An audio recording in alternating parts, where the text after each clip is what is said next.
तो घर की आग को बुझाने से पहले हम दूसरों को एलिगेशन लगाने की कोशिश कर रहे हैं। अगर उद्धव ठाकरे अगर इतना ही अगर अपने पार्टी के प्रति पार्टी के लोगों के प्रति डेडिकेटेड हैं तो बीजेपी चाहे लाख कोशिश कर ले, एक भी बंदा निकल के इधर से उधर नहीं जाएगा। नमस्कार, आप सभी का स्वागत है। महाराष्ट्र की राजनीति में एक बड़ा उलटफेर दिखाई पड़ने लगा है, क्योंकि संजय राउत कहते हैं कि अगर हम सत्ता में आ गए तो बीजेपी के टुकड़े टुकड़े कर देंगे। संतोष जी हमारे साथ में हैं। संतोष जी, क्या कहना चाहेंगे इस बयान को लेकर? बीजेपी के टुकड़े टुकड़े कर देंगे, क्या ये एक राजनेता को इस तरह का बयान शोभा देता है? देखिए, राजनीति है जी, कुछ भी पॉसिबल है, और जिसका जो मन वो राजनीति मंच से बोल देता है, और उसके लिए किसी भी तरह की मनहाई नहीं है कि तुम क्या बोल रहे हो, क्या तुम्हें बोलना चाहिए और क्या तुम्हें नहीं बोलना चाहिए। जैसे कि उद्धव ठाकरे के सबसे ज्यादा करीबी उनके माने जाने वाले संजय राउत ने इस तरह का बयान जो दिया है, और इस तरह का बयान का सबसे बड़ा नुकसान अगर कहीं ना कहीं देखने को मिलेगा तो उद्धव ठाकरे गुट के शिव सैनिकों को मिलेगा। क्यों? क्योंकि महाराष्ट्र में अगर आज की डेट में बात करें तो बीजेपी की सरकार है, और महाराष्ट्र में बीजेपी की सरकार के साथ शिंदे गुट के शिव सैनिक पूरी तरह से जुड़े हुए हैं। अभी उद्धव ठाकरे की बात करें तो कहीं ना कहीं अपने अस्तित्व को खोते हुए नजर आ रहे हैं। एक बार शिव सैनिक टूटा तो दो गुट में बटा, और दो गुट में बटने के बाद क्या हुआ? शिंदे गुट का शिव सैनिक और एक उद्धव गुट का शिव सैनिक, दोनों को अगर देखिएगा तो बहुत लंबा समय नहीं हुआ, ये मात्र 3-4 साल का अभी फासला दिख रहा है। और अभी भी आपको ये दिखाई दे रहा है कि उद्धव गुट महाराष्ट्र में टूट के कगार पे है। लेकिन बीजेपी इसको पूरी तरह से खारिज कर रही है कि ऐसा कुछ भी नहीं है कि वहाँ ऑपरेशन लोटस चल रहा हो या ऑपरेशन टाइगर चल रहा है। लेकिन आप देखिए कि जिस तरह से महाराष्ट्र में हमने देखा कि शिवसेना 2 हिस्सों में बटा, हमने देखा कि एनसीपी 2 हिस्सों में बटा, अब टीएमसी की बारी दिखाई पड़ती है, जहाँ पर विधायक अलग हो जाते हैं, सांसद अलग हो जाते हैं। तो क्या उसी का फ्रस्ट्रेशन यहाँ पर नजर आता है कि एक बार फिर जो शिवसेना उद्धव ठाकरे है उसमें तमाम तरह खबर आ रही है कि 5-6 जो सांसद है वो बीजेपी के संपर्क में, शिंदे के संपर्क में, और इस तरह की बातें आने के बाद ये जो रिएक्शन है क्या उससे जुड़ा हुआ आपको नजर आता है? क्या है कि संजय राउत को बयान को शायद बहुत ज़्यादा सीरियसली नहीं लिया जाता है। जहाँ तक आप देखते होइएगा कि संजय राउत को ऐसा एक बड़बोला नेता के तौर पे भी देखा जाता है। आज से 4-5 दिन पहले की न्यूज़ है कि जो संजय राउत हैं वो कहीं ना कहीं ममता बनर्जी के टीएमसी और एनसीपी को लेकर उन्होंने एक बहुत बड़ा बयान दिया था कि इन्हें कांग्रेस में विलय कर लेना चाहिए, क्योंकि ये कांग्रेस से निकल कर आए हैं और कांग्रेस में फिर से जाकर इन्हें कांग्रेस के साथ विलय कर लेना चाहिए। और इन्होंने राहुल गांधी की पूरी तारीफ भी करी थी कि राहुल गांधी अब मैच्योर हो चुके हैं, और राहुल गांधी अब बड़ा दिल दिखाते हुए क्षेत्रीय पार्टियों को एकजुट करें और 2029 के लिए हम एक रोड मैप तैयार करें ताकि हम बीजेपी के विजय रथ को रोक सकें।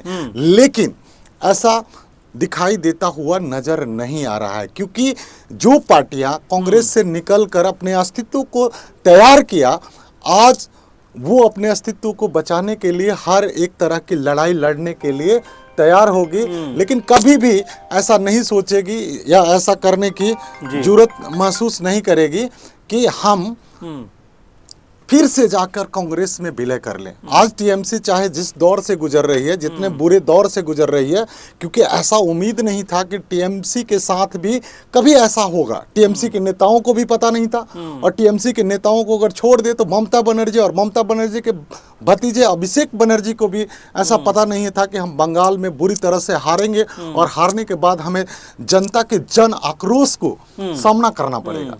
अच्छा सर, इसमें मैं आपको रोकना चाहूँगा, जैसे हम बात कर रहे हैं, महाराष्ट्र की बात कर रहे हैं कि बीजेपी सत्ता में नहीं थी तब पार्टी को तोड़ती थी, ये आरोप लगते थे। लेकिन वेस्ट बंगाल में तो बीजेपी सत्ता में है, फिर भी आरोप लग रहे हैं बीजेपी तोड़ रही है।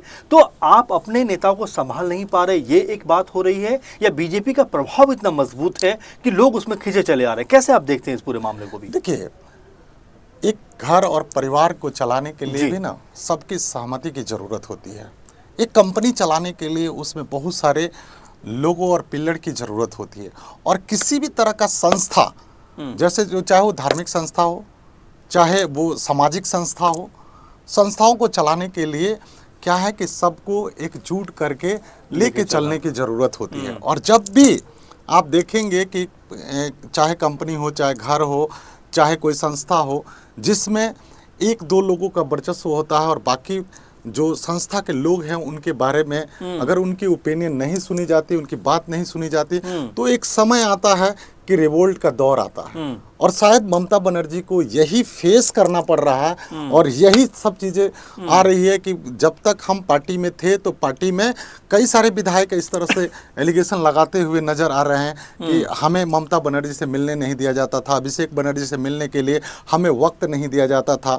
और पार्टी के वरिष्ठ लीडरों का यहाँ तक एलिगेशन है कि हमारी बातों को तवज्जो नहीं दिया जाता था, हमारी बातों को अच्छे तरीके से सुना नहीं जाता था, हमारी बातों को अगर हम जनता के समस्या को ममता बनर्जी के पास या पार्टी के सामने लाकर रखते थे तो पार्टी उसको ध्यान नहीं देती थी। यानी कि कहीं ना कहीं जब से प्रशांत किशोर की आईपैक बंगाल में घुसी है उसके बाद पूरा का पूरा ठिकरा वहाँ के जितने भी विधायक और एमपी हैं वो कहीं ना कहीं वो आईपैक के तौर तरीके से पार्टी को रूलिंग करने का एलिगेशन लगाते हुए आ रहे हैं।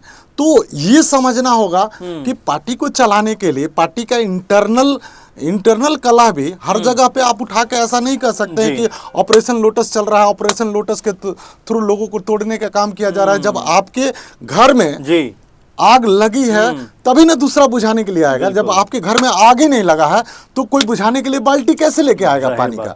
तो घर की आग को बुझाने से पहले हम दूसरों को एलिगेशन लगाने की कोशिश कर रहे हैं। अगर उद्धव ठाकरे अगर इतना ही अगर अपने पार्टी के प्रति, पार्टी के लोगों के प्रति डेडिकेटेड हैं तो बीजेपी चाहे लाख कोशिश कर ले, एक भी बंदा निकल के इधर से उधर नहीं जाएगा। बिल्कुल, मैं यही कहना चाह रहा था। और देखिए अभिषेक बनर्जी की लगातार बात हो रही है। अभिषेक बनर्जी पर अगर लास्ट में बात करें कि जो बहुत सारे नेता जा रहे हैं वो कह रहे हैं कि अभिषेक बनर्जी का व्यवहार ठीक नहीं है, बदतमीजी करते हैं, एक तरीके से हमारे ऊपर अपना अधिकार जमाने का प्रयास करते हैं। तो इस तरह के आरोपों की वजह से क्या टीएमसी भी टूट रही है या आपकी नज़र से कुछ और वजह निकल कर आती है? क्या है कि अगर हम बात करें जी तो जो राजनीतिक पार्टियां हैं वो कोई कंपनी नहीं है जी, और उस पे कंपनी की तरफ से रूल नहीं किया जा सकता है। क्यों? क्योंकि जो पार्टी के साथ लोग जुड़े हुए हैं वो पार्टी के लोगों को आप अपने पर्सनल फंड से सैलरी नहीं देते और अपने पर्सनल फंड से किसी भी चीज कोई भी सुविधा मुहैया नहीं कराते हैं। पार्टी तो वो पार्टी है और पार्टी इंडिविजुअल नहीं है। वो पार्टी जो है वो जनता के प्रतिनिधित्व को करने के लिए बनी है और जो पार्टी जनता के प्रतिनिधित्व को करने के लिए बनी है उसके प्रतिनिधि को आप दबा के कैसे रख सकते हैं? बिल्कुल। और बड़ी बात सर ने कही कि देखिए पार्टी के अंदर सबकी सहमति होनी चाहिए, सबकी बात सुनी जानी चाहिए। इसको लेकर आप कैसे देखते हैं ज़रूर कमेंट करिए। फिलहाल के प्रोग्राम में बस इतना ही। आप लगातार हमारे साथ बने रहिए। नमस्कार।